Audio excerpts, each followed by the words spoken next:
Hello! It's been a miserable day at work, but I am going to record this video because I have a lot of feelings, again, that I want to talk about in relation to a particular book that I finished. It is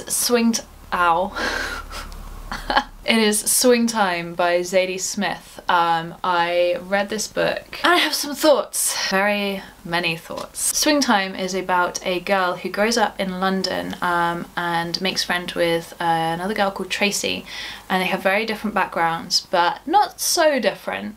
And the story is basically about how they take different paths in their lives and where they end up and how that affects them and the way that their outlook on life develops. It's so hard to read this book because I know that what I've read hasn't been diverse, and that's something that I'm trying to change, and so this is really one of my first forays into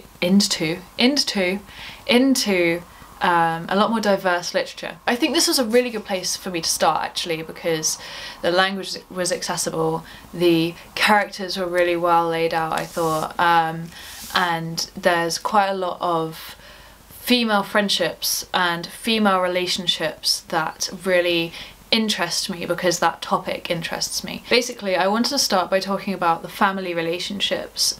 So you have the main narrator, who I believe is not named throughout the book. I looked and I couldn't find any reference to her name, but there is the narrator and her mother, the narrator and her father. Then there's also Tracey and her mother, and the relationship that Tracey has to her father, who is absent a lot of the time. So all of those relationships were different and complex and interesting, and I think in particular contrasting the relationship between Tracey and her mother and the narrator and her mother. Her mother appears to be a lot more distant and very focused in what she's doing. So she is very involved in the local community and always wants to do better for herself. Then, you know, there's also the way that Tracey and her mum interact. Her mother is there solely for Tracey, and I think several times throughout the book Tracey appears to be one of the only things that Tracey's mother is proud of. So when it comes to female friendships and female relationships, there are quite a few in this book,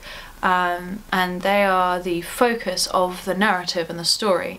So there is the female friendship in particular between Tracey and the narrator, and then the narrator and Amy, who she is a personal assistant for. And those two relationships, while they appear at first to be very different, circling in different levels of society, there are similar things in the personalities of those people the narrator is friends with, that mean that the narrator is in always a position of support for that person, or they are in a position of sidekick. And then obviously there's the third kind of thing I want to talk about with this, which is the issue of race within the book and how that is portrayed. And I thought it was really effective the way that it was talked about. It wasn't always the biggest thing that was brought up, but it was always there. You could never overlook it, and I know a lot of books are written with diverse characters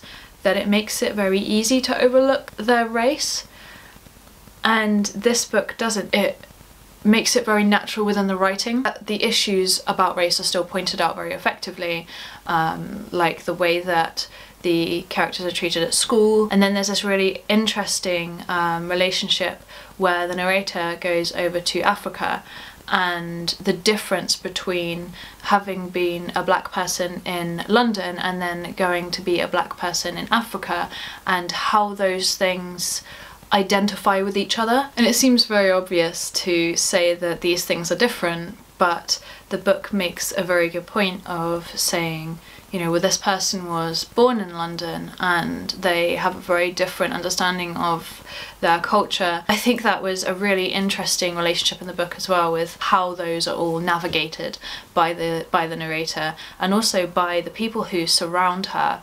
There's Amy, who is white and famous and rich, and how she sees those people is very different to how the narrator sees those people, and seeing that is fascinating from my perspective as well, because I've never been over to Africa. I've never you know, had to experience racism. I think that the way I read about those experiences was with a very open mind, and I just wanted to listen to what the characters were experiencing and how that was perceived by other people. And so I really want to read more books like this, because it was an experience that I haven't had before.